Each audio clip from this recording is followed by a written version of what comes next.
want to say welcome to the Wayland Library. Thank you for coming tonight to hear from Janis Daly on her new book, The Unlocked Path. We're very excited. Janis is a graduate of Wheaton College, which is part of the, as a women's college at the time, part of the incentive for writing this kind of women-centered novel. So we're very excited. If you're here with us on Zoom, feel free to put your questions in the chat at any time and I will read them aloud. And yeah, thank you. Thank you, Courtney. And I know we've got a few folks. I see 7 participants on the little Zoom bar, so that's great. Hello, everybody out in Zoom world. And we've got a couple of folks in attendance. I'm honored. The folks in attendance was one of my very best friends for many, many years. And the other woman, Linda, I just learned is a graduate of the Women's Medical College. So welcome again to Linda and Colleen officially. So I'm going to share with you about a 20-25 minute presentation, PowerPoint, that goes over the how and why I came to write The Unlocked Path. And then we should have plenty of time for any open questions that I'm happy to answer as well. So we'll get started really by looking first at genealogy research. And that's what got me started. I did not set out to write a book. I started out with genealogy research into my grandmother Robinson's family.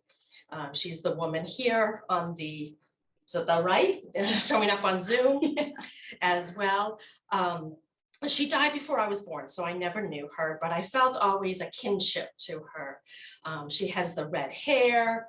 I have still a few red highlights thanks to a beautiful salon on Cape Cod, but she had 2 older brothers and 2 sons, and I have 2 older brothers and 2 sons. So I always had an affinity for her, this mystery woman that I didn't know a lot about. So when my youngest one graduated from college, I decided I needed a new hobby and wanted to look into genealogy and was always intrigued. So I knew a lot about my mother's family and my grandfather Robinson's family, but didn't know my grandmother. So it was through that genealogy research that I met another ancestor, this gentleman here on the left, who was my great-great-grandfather. So my grandmother's grandfather, William Shannon Pierce. And it was discovering more about him that got me started into writing The Unlocked Path. So first, what did I know about my grandmother? Really minimal facts for sure. I knew she was a debutante from Philadelphia. She was born in 1879, and I knew that her grandfather was a judge, Judge Pierce. And actually, I loved that name so much that my oldest is James Pierce and goes by Pierce. She married my grandfather, who was from the greater Boston area in 1912. And that was the first mystery. How did she get from Philadelphia to Boston? I had no idea. And she was almost 32 years old, an old maid for that time to be getting married for the first time around. And then immediately had her 2 sons, pretty much only about 15 months apart. And then she separated from my grandfather. So another mystery was popping up. You know, what caused the separation? And that she didn't divorce him for almost 20 years until my father graduated college. So of course, divorce was very taboo back then. And, you know, as a woman, she didn't have a lot of rights at that time. She could have lost everything. She could have lost her children. So she waited until both sons were adults and through college with those college payments, even back then. And then she died in 1957, again, before I was born. So lots of mysteries about her. And when I started my research, I actually started with my grandfather, Robinson, because there's a lot more information about him that I knew, but it's also available online in research. He was a Harvard-educated lawyer in Boston. He was an artist. My brothers and I have many of his paintings in our houses. And he was also a novelist. So maybe there was a creative writing gene there somewhere. And so I had found, when I was doing a little bit of research on him, this article in the Book News Monthly about his book of the year coming out in 1916, Man Proposes. But there was one little line, he was still married at that time, not separated yet, that mentioned my grandmother. And unfortunately, it's cut off here, but it mentions that she had come from Philadelphia. Her father was a banker, kind of boring. But her grandfather was a Judge Pierce. And what's cut off is it also said he was an abolitionist lawyer. So now I'm like, well, that's pretty cool. And I've always been interested in history, Civil War, the abolitionist movement, partly inspired actually by Sue Monk Kidd's wonderful book, The Invention of Wings, about the Grimke sisters in Philadelphia. So all of a sudden I'm starting to shift my interest from my grandmother, who I couldn't find a lot about, but who was this Judge Pierce? So I started to do more research into him and discovered this wonderful portrait online. It's actually in the archives at Harvard of the Hollis Law Library. So they own that portrait right now. I asked if I could see it or could I have it? And they're like, no, we own it. I'm like, yeah, but I'm a descendant. They say, no, it's in our archives. And then COVID hit and I wasn't even able to go and see it in person yet. But I did learn a little bit more about his work with the abolitionist movement, in that he was the defense counsel for almost every runaway slave that came to Philadelphia and that was captured and tried under the Fugitive Slave Act. So a very bold move to be the defense counsel for those slaves. And he won almost every one of his cases. He was spurned even by a lot of his community that didn't think that, anybody should be defending them. They had broken the law and they should be returned to the South. So I'm already starting to build, a great admiration for this man. I was fortunate, I got to visit Philadelphia. I went to Laurel Hill Cemetery where the Pierce family plot is, saw the names on the grave marker. 3 of his children died in infancy, which is of course common in the 1800s. But there ended up being 7 daughters and 1 son that lived to adulthood. I found that information also in some of the census reports of Philadelphia. Also saw in my research a comment about taking great delight in discussing various phrases of the Old Testament with which he was very familiar.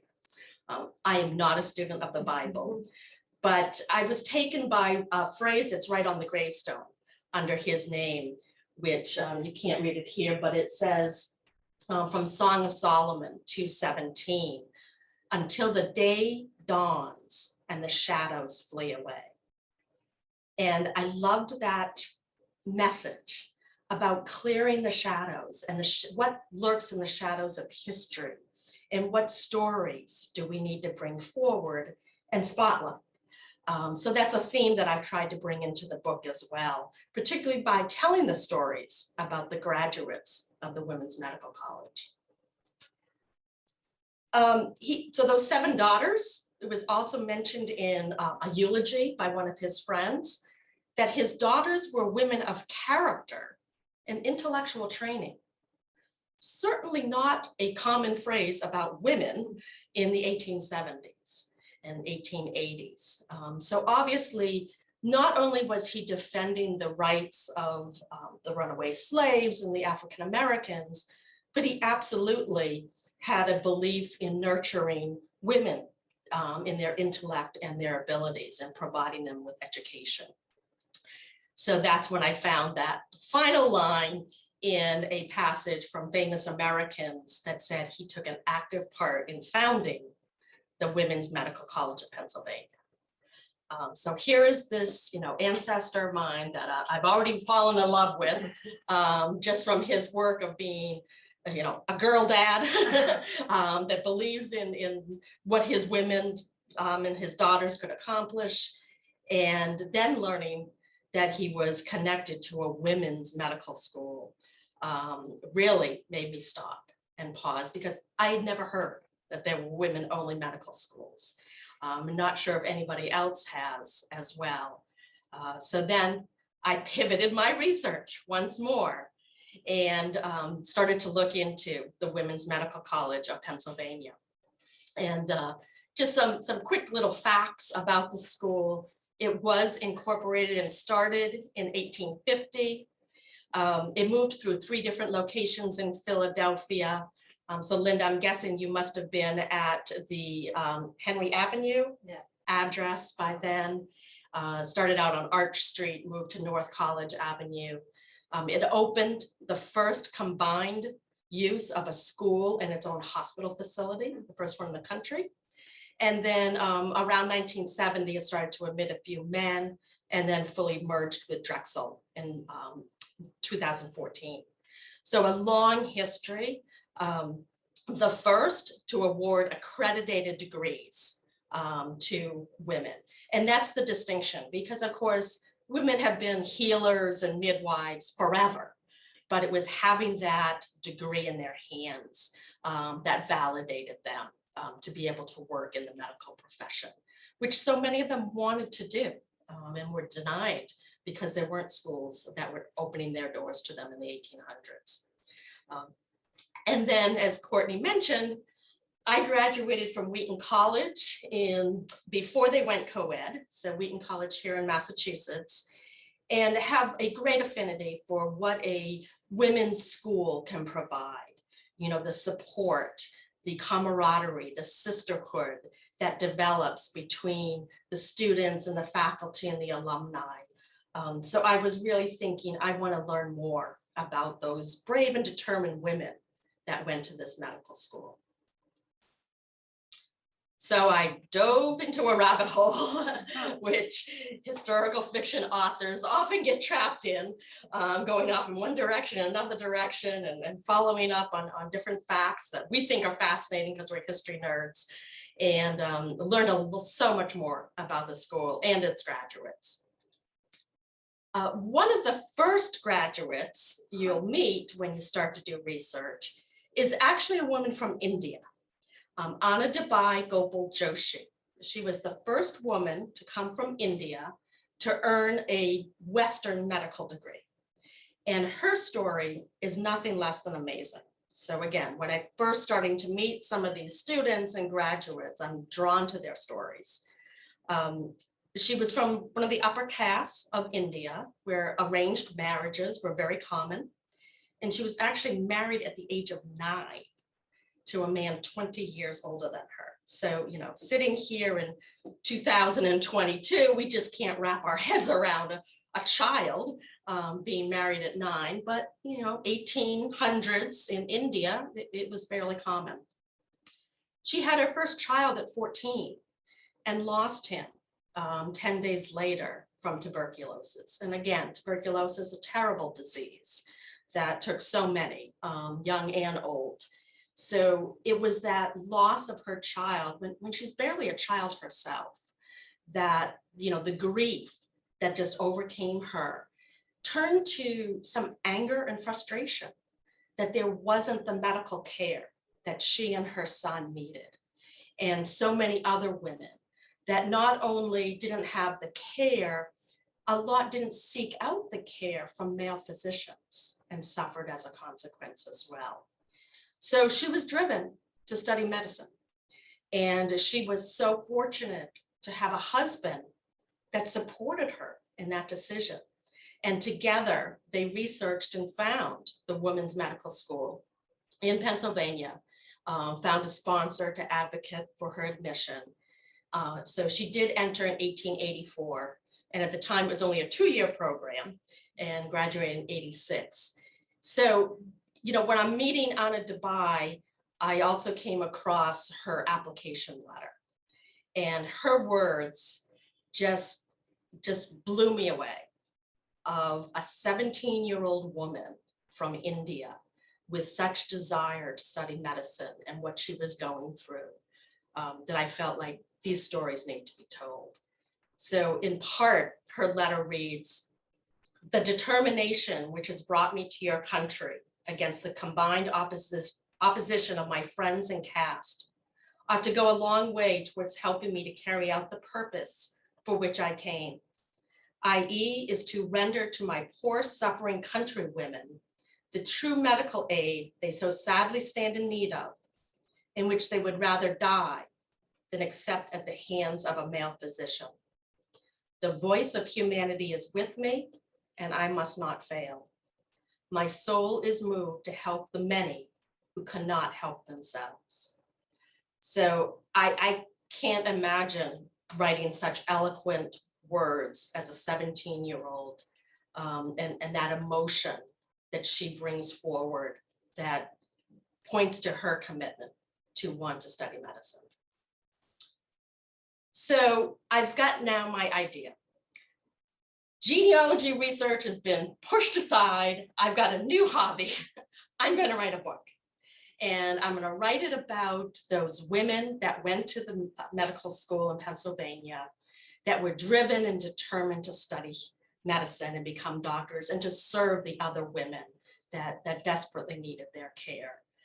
So I've got my idea, I've got ideas for characters, but I still need to pick a time period that the book will be set in. And I certainly could have picked 1850 when the school opened, or I could have picked, I could have written almost more of a biographical historical fiction about Anna Debye. But I wanted to explore a point in history that I've always been fascinated with, which is the turn of the 20th century and all the historical events that happened then. And again, because it was my grandmother who got me started on this whole journey, I decided to peg the story to the timeline of her life, which meant I would have a main character, fictional character, that would be coming of age in Philadelphia in 1897, marrying around 1912 and having 2 children by 1914. But again, I didn't know her story, so I decided to create one. Full disclosure, my grandmother did not ever go to medical school. But I thought that, again, that timeline and moving from Philadelphia to Boston would be an interesting kind of different settings to explore. And that period of history, the turn of the 20th century. If we think back, what did turning from 1999 to 2000 mean for us? Or what would it have meant for people going from the 1800s to the 1900s? And then, of course, all of those incredible events that happened in the early 1900s. The first 20 years, we had a pandemic, we had the Spanish flu, we had a world war, we had the sinking of the Titanic, we had the suffrage movement and the ratification of the 19th Amendment. So a lot of history that I could pull upon as well to kind of shape my characters and bring a lot more of my love of history into the book. Excuse me. So as I'm getting started and I've done all my research, what else do I need to do to write this book? I need to read. So I am fortunate that I was able to find a few nonfiction books about women in medicine. And Linda, you might be interested, a new and untried course is exclusively all about the women's medical school. So it's a nonfiction book and it has a great history, and my copy is just highlighted all over the place. So nonfiction for sure. And then some fiction.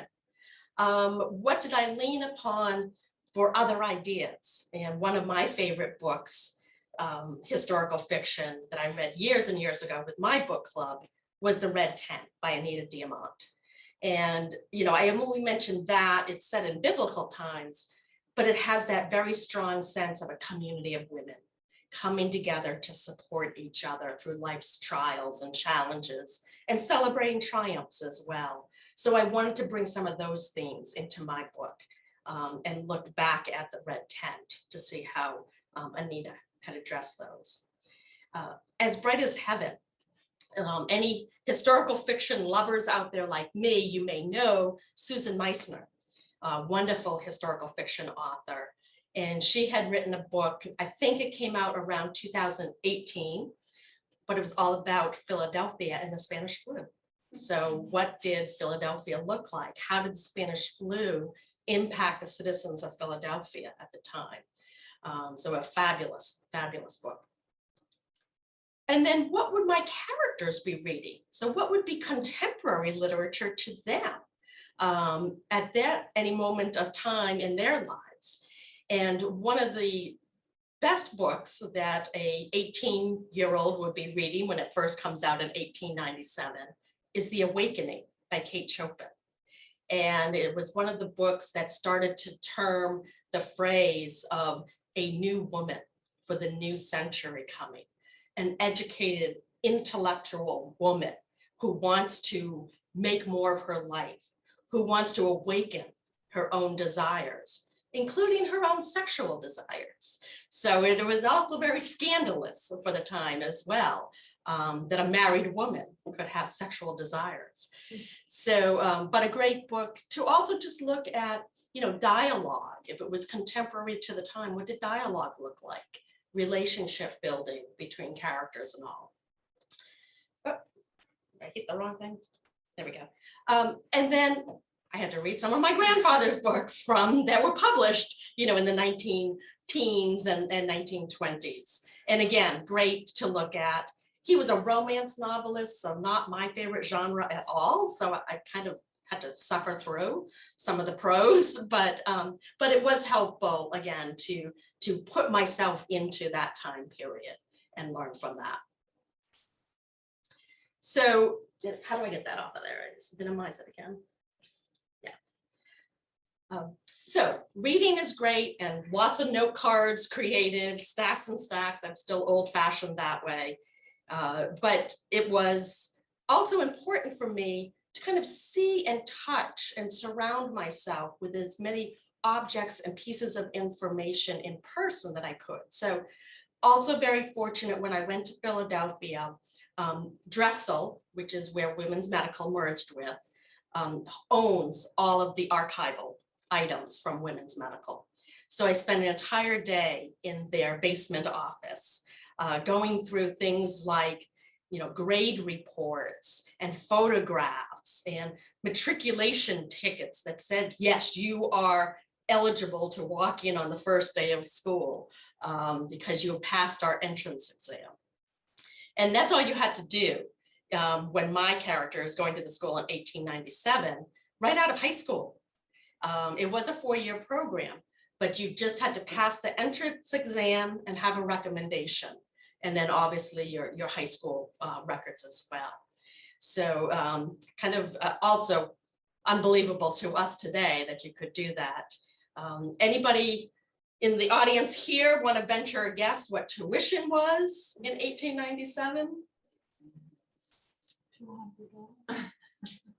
Almost $135.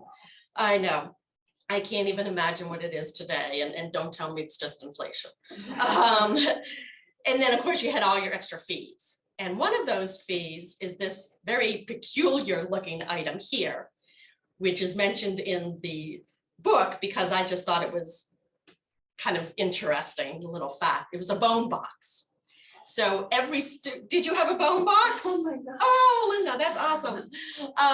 So every student with the early 1900s, 40 students, they each had to rent a bone box for $5. They had to put $5 deposit down. At the end of the term, they would take inventory of your box, and if all your bones were back and returned, you got 80% of your deposit back. The same bones are going on. Oh my goodness, that's amazing. So at that time, I don't know what it was like by the time you were there, but I guess everybody got a skull, and then about 10 to 12 different bones. One of every bone. Okay, well, they had to share so that they could complete 2 full skeletons between the 40 students. Wow. Yeah. So lots of fascinating items, and I was just kind of in my glory, sitting in the basement all day going through all this stuff. And then at the very end of my time, the archivist, Matt Herbison, who had set me up with everything, brought out one more item for me. And it was meeting minute books from the early years of the school. So it would have been, the Board of Trustees, their meeting minutes, and all their information and discussions from their meetings. And so, I just go back to, yes, William Shannon Pierce was a founder of the school, but I didn't really know what that meant and what his involvement was. For all I knew, he could have really just been a benefactor. But I started to turn the pages of those early books, and I saw every entry was hand-scribed and signed by the board secretary, William S. Pierce, for the first 6 years of the school. So I am holding in my hands, with white gloves on, books that my great-great-grandfather had written in his hand over 150 years ago. So I was like, don't take my picture now because I'm all teared up and everything else. I was telling Matt, but it was, amazing, to think of that type of history and what had really started me, on this journey as well. So reading and seeing, these items, walking the streets of Philadelphia, Logan Circle, Laurel Hill Cemetery, Rittenhouse Square, going to McGillen's Irish pub and all, was great. But then I really needed to focus on my characters and then building out a believable characters because it was fiction. And I wasn't just writing a biography. So what I needed to do then was to really talk to women medical students. So I interviewed and surveyed several students that I connected with. And then I even followed and found an Instagram account, #WomenInMedicine. And it's just today's students, not women in medical school, just again, sharing with each other. These are my challenges. These are my triumphs. Who else is going through this? And in social media, people love to share. So there was a lot of material that I could look at. And even though it's, 2000 or 2019 when I'm writing and pulling these Instagram posts, I felt like some of the same sentiments would be the same even, back over 150 years ago. So that's where I got some other inspiration for what a woman in medicine goes through today or in 1900. This one here on the left, maybe she was born with it. Maybe it's hard work, determination, challenging her limits, getting knocked down, getting back up, ignoring her doubters, investing in herself, asking for help, and never giving up. That to me sounded like Anna Dubai and some of the other students that I was meeting.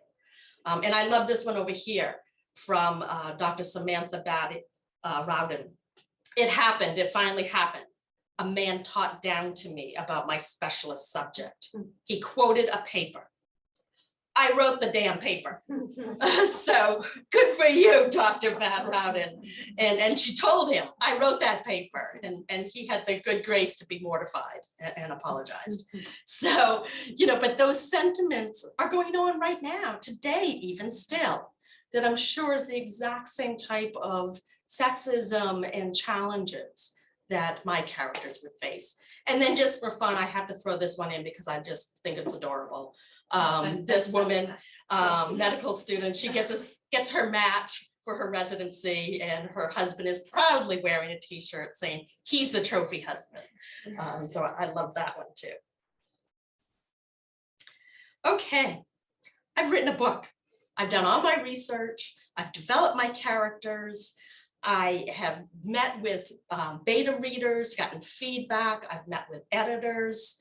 I've polished this manuscript. I am getting ready to send it out for publication, looking for an agent or publisher. So that's I've typed the end at December 2019. And before I'm quite ready to send everything out, a book comes out in January 2020. I'm not sure if anybody has read American Dirt, or if you have read it or haven't, if you're familiar with the controversy that's swirled around it. Basically, I can't think of a book probably more different than mine about Mexican drug cartels and the Mexican immigrant experience in contemporary times. It's about a woman and her son who flee Acapulco from the Mexican drug cartels and their journey north, riding the trains, and it's an amazing book. But Janine Cummings was accused of cultural appropriations. As a non-Hispanic white woman, what gave her the right to write about the Mexican immigrant experience and perspective? How could she be authentic to their stories?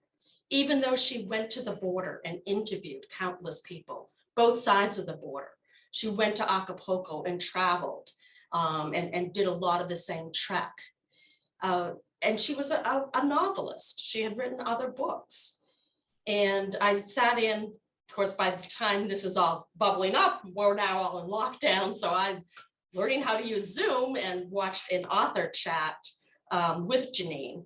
And she said she was even getting death threats, which, I mean, it was just, you know, for a first-time writer, all of a sudden I'm thinking, I have no medical degree. I barely passed Bio 101 at Wheaton. What gives me the right to write about women medical students? How could I be authentic to their experience and their perspective?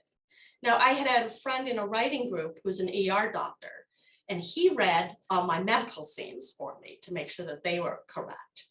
But what about more of those emotional responses?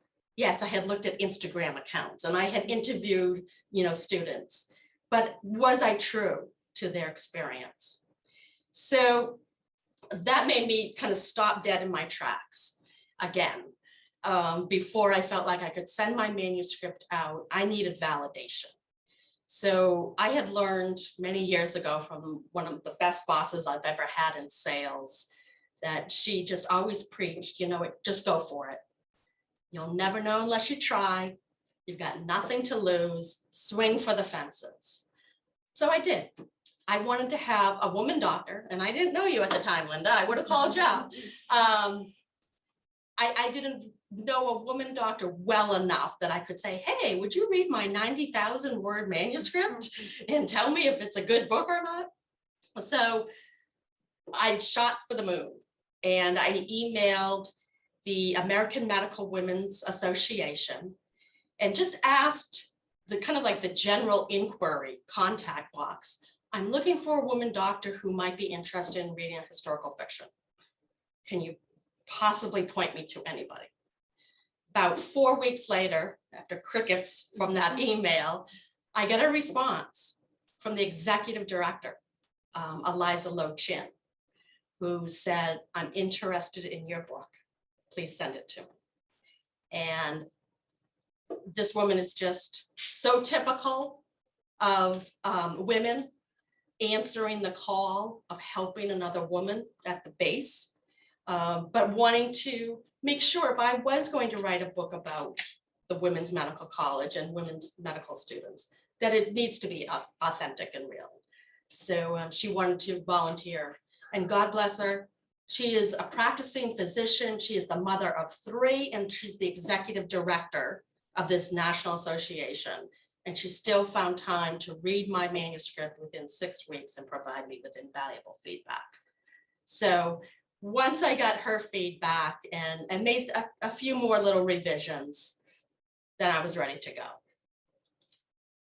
So what I'd like to do now is just pause and quickly read you a passage from the book that I think really kind of brings it all together of some of the struggles, as well as some of those thoughts of a women's community and the sisterhood that would have developed among the students and the graduates. So consider a women's med class in 1899. And this is actually based on a experience of a real doctor, autobiography I read of Dr. Mary Bennett Ritter. And she talks about this experience that happened to her and her classmates. So I fictionized it a little bit, but the inspiration is from a real experience. So Eliza, my main character, and her classmates have been informed that they'll be attending an surgery as a part of their observation as part of one of their classes, but they're going to be joined by the male students from Jefferson Medical down the street in Philadelphia. So before they are walking into the surgery, Eliza's friend Edith says to all of them, "We need to watch each other too. If you see anyone wavering, pinch her or something. We can't give these Jefferson blockheads any fodder to think we don't belong in the operating room as much as they do." Down the line, in domino fashion, every women's med student took up the woman's hand on either side of her. They trained their eyes forward to the table, following the lamp's lighted path. The first incision started below the inner edge of the patient's eye and continued along the nose line to his lip. A wave of nausea enveloped Eliza. She gritted her teeth as she felt her body sway. Averting her eyes from the table, she watched a Jefferson man slump to the floor. She turned back to the surgery, unfolding before her. One of the surgical residents peeled back a flap of skin as Dr. Palmer snipped the tendons. Eliza gripped Edith's and Olga's hands tighter. They returned the pressure. Another Jefferson student dropped. Out of the corner of her eye, she glimpsed an ashen pallor creep across Olga's face as her grip weakened. Eliza pinched the fleshy underpart of Olga's forearm. "Ow!" Olga exclaimed. Eliza ignored the cry. The blood returned to Olga's face. By the end of the surgery, beneath their jacket sleeves, bruises and welts from pinches and crescent moon-shaped imprints from fingernails appeared as medals of valor. The gusty mid-December air brought cooler temperatures for the evening. The women leaned into each other, drawing upon the warmth of sisterly friendship and strength. In 16 days, a new year, a new decade, and a new century would dawn. 1900 promised possibilities. Eliza and her classmates would define a new woman. Independent women who strove for more and achieved more. They would become doctors. An enlightened century of medicine would emerge. The time had arrived. So, from a single sentence found during genealogy research became the inspiration to actually write a novel. So I just like to leave folks with genealogy research is fabulous. You know, we've got holidays coming up, families will be gathering. Ask the questions of the generations gathered around the tables and in the living rooms and over Zoom that you're meeting with. And ask those questions about family history because you never know what you might discover. And it doesn't mean you have to write a book, but you can just, find interesting facts that make you proud or not. You never know what you might find, might be some nefarious characters in your past too, which also could be interesting. So, the Unlocked Path has now become a passion for me, learning about these women in medicine. I've met many more women in medicine now, and I applaud you all for what you've gone through. And I'm looking right at Linda. What you've given back, to your patients and care and provided, and hopefully your path has been paved, from those that came before you. So I'm happy to take any questions. I don't know if anything has come in through the chat. Not yet.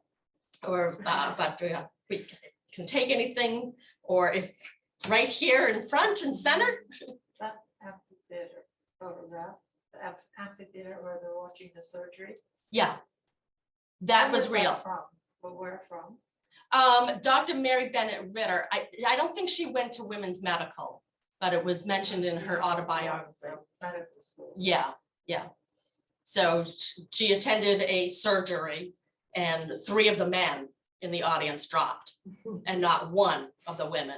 And they had spoken to each other before they went in and said, we can't drop in front of these men because they don't think we should be here. They don't think we have the right to be here in these operating rooms. And in fact, at the time, that entrance exam that they had to take to gain admission, it was claimed that it was harder than the UPenn and Jefferson schools. So the women had to work doubly hard to prove that they had the intellect to go to medical school. There's one Zoom question. Will you be writing a sequel to this fascinating story? Oh, I am working on it. Yes. Really? Oh, wow. So the original manuscript was actually through the entire, like almost 50 years. So I was going to follow the entire lifetime of my grandmother. But I went to a wonderful writers conference, and I don't know if my friend JR is on the Zoom. So, hi JR. We met at a writers conference in St. Augustine, literally days before lockdown, which is the end of February 2020. But one of the best pieces of advice I got at that conference was when I was talking about my book that, you know, and I said what the time period was and everything. They're like, it's too long. You're going to either have to write a 900-page book to do that much justice to that amount of time. And no one is going to buy and invest money and their time into a 900-page book from a first-time novelist. So cut it in half at a logical spot and set your readers up for a sequel. So that was great advice, JR, I got from Paula. And so that's what I did.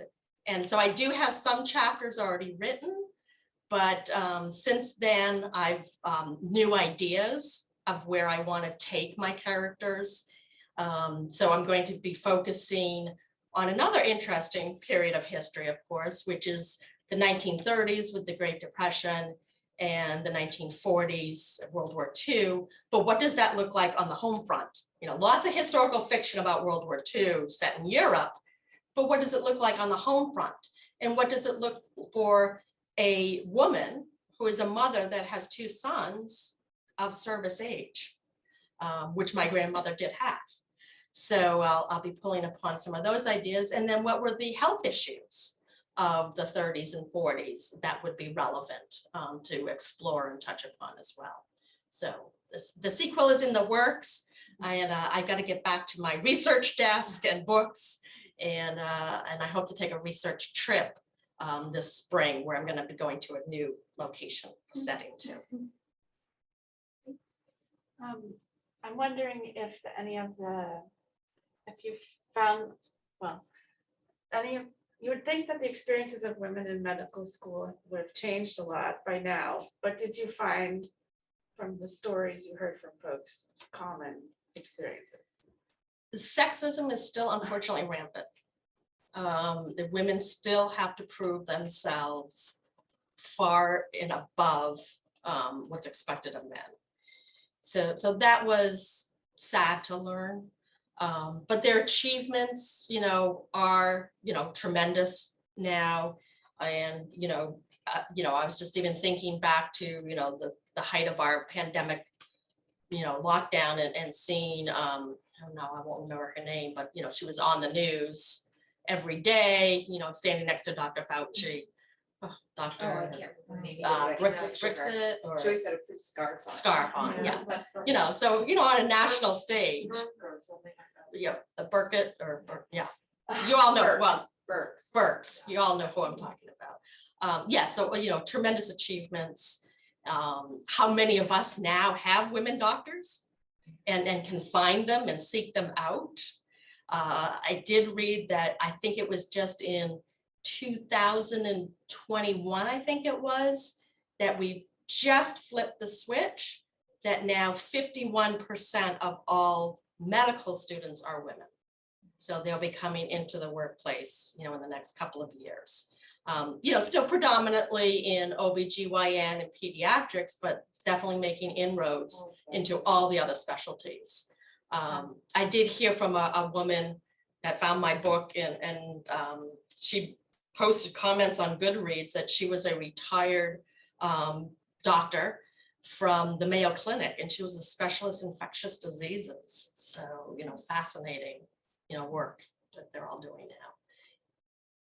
I retired 12 years ago. Yeah. And before I retired, some days in the operating room, the only maid was the patient. Yeah, that's wonderful. We had a Wonderful. surgeon, I was the female anesthesiologist. That's great. Nurses and stuff. Yeah. And I would be remiss if I didn't mention just quickly, for those who haven't read the book, two other women that appear in the book are based on real people, real graduates. So I've taken a little creative license, and I've fully disclosed that in my author's notes, that I had to have my character meet Anna Dubai and be inspired by her as much as I was. So I did, even though she went to the school in the late 1800s, I did place her into the 1897, so she could meet with Eliza. But two other women did graduate at the same time as my character. Charlotte Fairbanks from Vermont. She was an incredibly accomplished woman. Before she even came to women's medical, she had degrees from Yale and Smith and Bryn Mawr. And then, did you go to Bryn Mawr? Yeah. And she was a surgeon. And she went on to become the chief surgeon for the American Women's Hospital that went to France during World War I. So that was about 60 women, physicians, staff, nursing, all women that volunteered their services to the US Army and were told, no, thank you. We don't need you. So they went on their own to France, and their intent was just to serve and take care of all the French civilians that were suffering, either because their own doctors were at the front, and just every day, situations still occurred during wartime, or, some of the French civilians that were injured during the war, until finally the US Army kind of caught wind of what these women doctors were doing and saying, oh, I guess they know what they're doing, and we're really short-staffed here. I guess we'll send some of our soldiers to them as well. So Charlotte Fairbanks, an incredibly accomplished woman. And then the other, who I have fictionalized her story a good amount, but she becomes my main character's best friend and classmate, Olga Pavinsky. And Olga came from Lithuania in 1897 to attend the school, didn't speak a word of English, and just arrived in Philadelphia to start medical school at 17, 18 as well. She went on to, she also went to France with the Women's Hospital Unit, and then she came back and served for 40 years with the New York Department of Public Health, working in infectious diseases, working on diphtheria research. And again, I don't know the science behind it, but apparently she designed a culture bottle that, whatever the special design was, became instrumental in Jonas Salk's development of the vaccine for polio. So another amazing woman that, again, stories need to be told about these women. So I've touched upon, of course, the World War I and the American Women's Hospital in the book as well. And then we'll maybe see a little bit more of Olga in the sequel. I love that time with the flu of 1918 too, with everything we went through the last few years. And so so for those on Zoom, we were just mentioning about the flu of 1918. So I did, as I said, I finished the book, writing it in 2019, before anybody had heard of COVID or lockdowns or pandemics or anything like that. So I did, however, after I got kind of stalled with the American Dirt controversy, kind of stalled me before I sent out for publication. And then all of a sudden, by March and April, we're living through a pandemic. So I did go back and edit the chapters on the Spanish flu, and expanded some more of that emotional response. So Colleen, I don't know if you recall, there's a scene where Eliza has volunteered to go work at the Army camp, just a few miles down the road from Wayland here at Camp Devens. And she's come home after volunteering to work at the camp and treating some of the soldiers that have come home with come back from the war with this influenza virus. And she knocks on her own front door, and her mother has been watching her children. Her mother's like, get in here and take care of your children. They need breakfast. And she's like, steps back and says, I can't, I may have been exposed and this flu. So, and then, she's deeply torn of not being able to see her young children and care for them. And a lot of that came from watching on TV, all those news reports of seeing medical professionals, coming home and sleeping in garages and basements to try to quarantine themselves after work from their own families, and plexiglass and everything else. So I did have, the opportunity to make those chapters a little bit more authentic to our situation that we were going through, and the unknown, especially. Did the medical students live in dorms, or what were their living arrangements? So at the time that I was writing, they did have one house for students, Britton Hall, I think it was called. But a lot of them just took rented rooms, and so kind of traveled to the school, and that came in from some of my research, that the rented rooms had to still be inspected by the college to make sure that they passed muster and were adequate living conditions for their students.